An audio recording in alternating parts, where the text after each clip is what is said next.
There are two primary reasons to hedge. One is to reduce your short-term cash flow volatility. Another is to maximize return on capital for whatever the investor's target level of risk is. Many benefits are achieved if you successfully reduce cash flow volatility.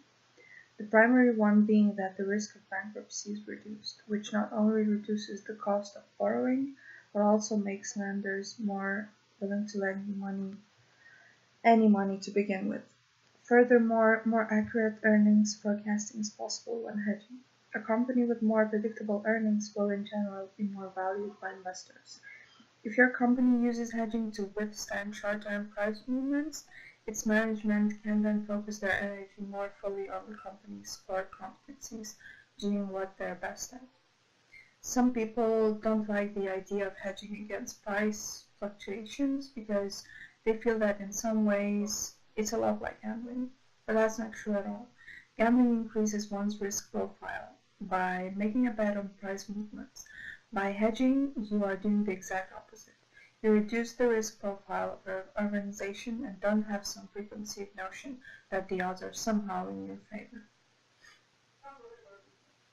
Although some people are willing to ignore market movements and think that they're making a safe choice by doing so, they have actually chosen to turn a blind eye to market volatility, so it's not at all a safe choice.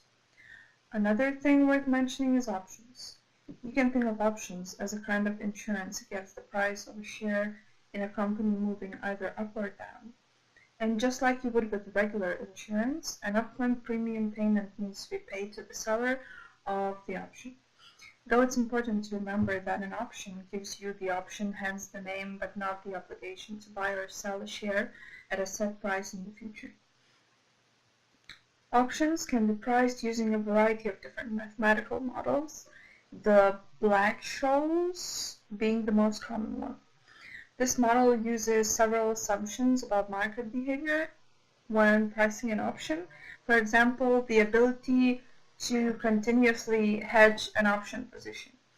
Even though this assumption makes sense in theory, it's not that realistic in a real-world scenario.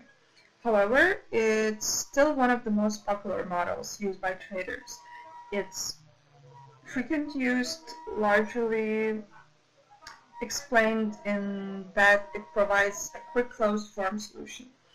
Other methods of pricing options, such as Monte Carlo simulations, require you to test a million of possible different scenarios. If you're a trader carrying a plethora of different options in your portfolio, Monte Carlo simulations could require enormous brute force computing power to carry out, which in a lot of cases takes more time than is reasonable for you to spare. I'll also tell you about the two most common types of options. One of them is known as a call option, and you'll only receive a payoff from it if the market price happens to be above the strike price. For a put option, the reverse is true. You'll only make money if the market price is below the strike price. These options are known as plain vanilla options since they are the most common and standard ones. When the strike price of an option is equal to the current market price of a share, that option is referred to as an at-the-money option.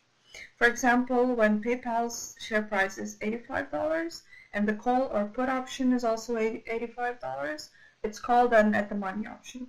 As you probably know, all else being equal, the further the option is in the money, the more profitable that option will get.